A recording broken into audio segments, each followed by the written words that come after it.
Assalamualaikum warahmatullahi wabarakatuh dan selamat sejahtera saya ucapkan kepada Dr. Anissa binti Abdul Wahid selaku pensyarah subjek budaya keusahawanan kumpulan T dan semua rakan-rakan seperjuangan saya sekalian.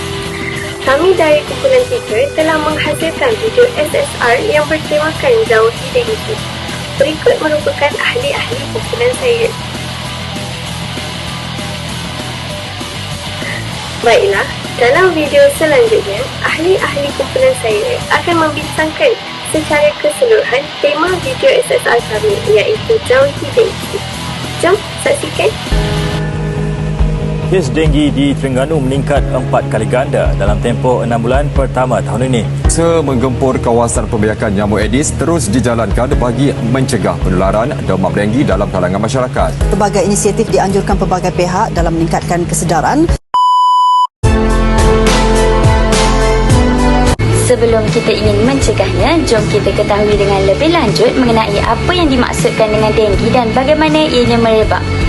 Demam denggi ialah sejenis penyakit bawaan nyamuk yang menjadi masalah utama kesihatan awam antarabangsa dalam beberapa tahun kebelakangan ini. Jenis demam denggi yang lebih berbahaya ialah demam denggi berdarah. Ia merupakan punca utama kematian kanak-kanak di kebanyakan negara hari ini.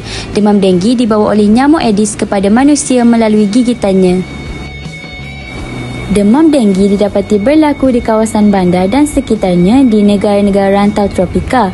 Sesiapa sahaja yang digigit nyamuk yang membawa kuman virus denggi menghadapi risiko yang lebih tinggi mendapat denggi. Demam denggi menyerupai demam selsema dan ciri kliniknya berbeza-beza mengikut umur pesakit. Jadi kami memilih kempen Jauhi Denggi. Dan video ini disasarkan kepada golongan masyarakat, komuniti, pelajar dan mereka yang pernah terkena jangkitan denggi. Kes denggi dikatakan semakin meningkat berbanding tahun-tahun sebelumnya. Kementerian Kesihatan Malaysia KKM merekodkan sebanyak 1,021 kes denggi pada 17/2022 iaitu peningkatan 54 kes atau 56% daripada sebanyak 967 kes pada minggu sebelumnya.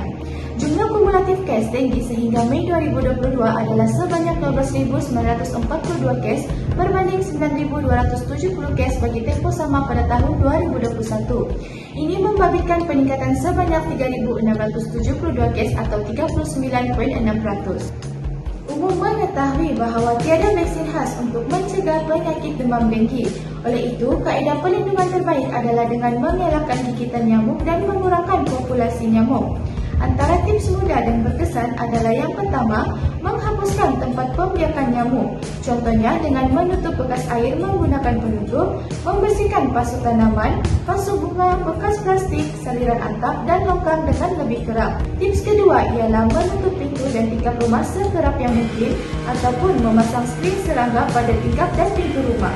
Ketiga ialah melindungi kulit dari gigitan nyamuk dengan memakai baju lengan panjang serta seluar panjang yang berwarna neutral seperti perang muda, putih dan kelabu. Tips keempat, jauhilah kawasan pembiakan nyamuk. Dan yang terakhir, sentiasalah berwaspada. Seterusnya adalah objektif. Objektif yang pertama adalah untuk mengetahui dan menyedari bahayanya denggi dan kesan-kesannya.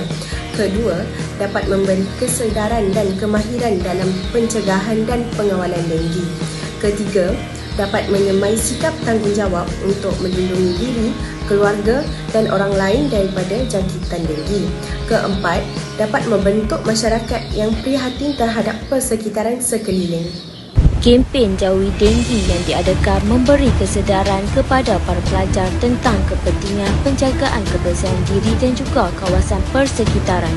Oleh itu, kempen ini perlu diteruskan dengan pelbagai aktiviti yang berbeza dan lebih menarik kerana bukan sahaja amat membantu dari segi pembangunan diri pelajar, malah mampu memberi impak pencegahan penularan penyakit denggi yang semakin meningkat di negara kita.